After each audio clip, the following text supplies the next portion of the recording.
Kami dari Universitas Majalengka dari manajemen ingin melakukan observasi di SMPN Majalengka untuk memperkenalkan diri. Saya Muhammad Faisal dan rekan saya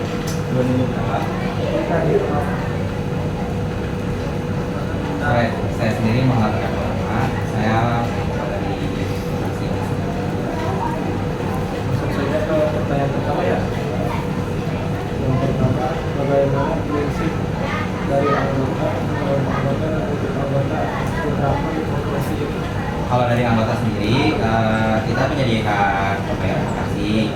Jadi setiap anggota yang masuk, kelas yang masuk itu ada pembayaran 135. Itu sebenarnya 10, 11, 12 juga bayar. Tapi untuk uang awal, untuk 4, 10, 135 terlebih dahulu. Sedangkan kelas 11 hingga 12 di 120. 135 itu 15 ribunya itu untuk awal, uang awal doang. Pembayarannya yang artinya itu hanya 120. Itu dari anggota. Untuk anggota sendiri itu 120 itu diperkenankan untuk kayak seperti kelulusan, foto angkatan, sama mungkin kalau misalkan ada acara-acara lain dari mereka itu pasti dari uang pembayaran koperasi itu sendiri. Mungkin itu dari prinsip dari kami.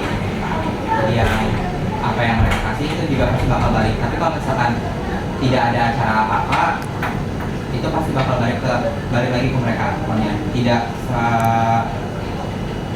kalau misalkan tidak sepenuhnya ada acara mungkin bakal full, tapi kalau misalkan ada acara hanya seperti kelulusan mungkin bakal setengahnya saja dari yang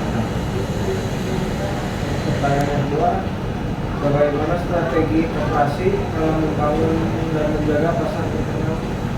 Kalau untuk kita sendiri strateginya kita hanya mungkin meningkatkan kualitas produk dari kita aja, karena kita tidak menjual banyak, paling hanya atribut sekolah aja seperti atribut-atribut yang ada di baju, ada yang ada di seragam, dasi, topi sama sabuk. Sisanya ya kita menjual alat tulis kantor sama cemilan-cemilan. Untuk meningkatkan strateginya ya paling kita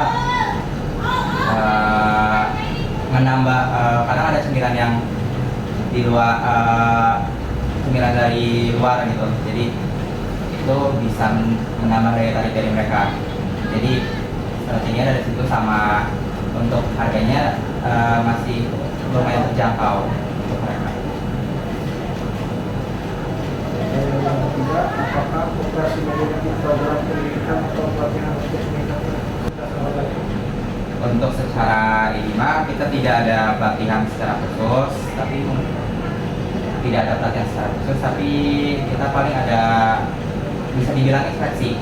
Jadi ada setiap pergantian anggota, dia tuh ditempatkan di sini tuh dia rajin enggak. Kalau misalkan dia 1 bulan tidak ada datang ini, pergantian anggota lagi. Tapi untuk secara pelatihan lebih khusus kita tidak ada. Lanjut saja ke pertanyaan selanjutnya. Bagaimana pengaruh partisipasi anggota terhadap perkembangan usaha koperasi? Partisipasi mereka itu mungkin dari setiap tahun kita kan selalu mengadakan rapat akhir tahun. Itu kita menampung segala saran dan juga kritik dari mereka. Kita kurangnya di apa, kita harus menambah apa. Jadi itu kita memberikan kebebasan mereka. Jadi mungkin di situ, jadi ada ide dan saran apa yang mereka punya, kita terima di situ. Jadi dari situ kita bisa memperkembangkan. Jadi mereka aktif di situ, mereka berbicaranya di situ. Di situ juga di rapat akhir tahun juga kita membebaskan mereka siapa yang ingin menjadi anggota selanjutnya dan juga pengurus selanjutnya. Seperti itu.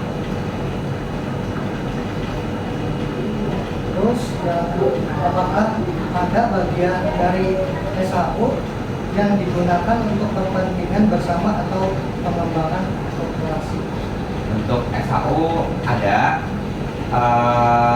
terutama untuk kita sebagai pengurus juga ada, terus untuk perkembangan koperasi juga jelas ada. Terus dari SHU itu juga bagian dari uang pendidikan, uang sosial, sama pengembangan usaha koperasi itu semuanya dari SHU semua. Dana-dana yang ini juga semuanya dari SHU. Jadi ya dari SHU itu ya disalurkan yang untuk kita.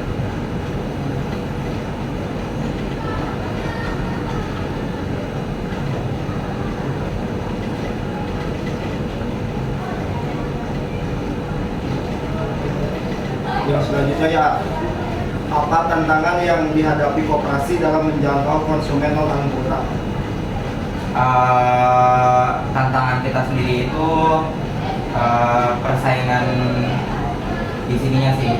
Soalnya kan di sini nggak cuma koperasi aja, ada SPW juga sama ada toko yang lain. Itu juga mereka menyediakan sama kayak kita, cuman mereka lebih komplit lah istilahnya. Kalau kita kan cuma cemilan sama atribut sekolah aja, jadi saingannya itu di situ, sama saingan juga sama kantin. Tapi perbedaannya kita ini lebih terjangkau di sini. Cuman ya itu tantangan terbesar kita tuh itu ada apa sih di sini tuh, jadi bukan kita aja, jadi ada yang lain juga.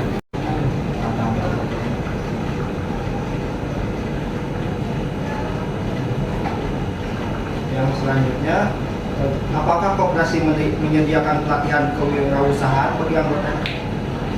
Kalau itu sendiri tidak ada pelatihan secara struktur organisasi koperasi siswa mulai dari pembina ya. Kalau misalkan dari pembina itu sendiri ada Yukiaki, ketua pengawasnya itu ada Bu Wiwit, ketuanya saya sendiri Muhammad Akan. Di sini nggak ada wakil ketua, adanya sekretaris dari bendahara. Untuk sekretaris ada Reza, bendaharanya Asep. Untuk pengawasnya ada 3, ada Hati, Aulia, sama Arif. kalau anggaran koperasi siswa Anggarannya ada, itu dari pembayaran koperasi itu sendiri, terus dari pendapatan kita hasil penjualan, sama mungkin dari penggunaan SHU, sama dana cadangan sosial. mungkin segitu Pak, saya kasih.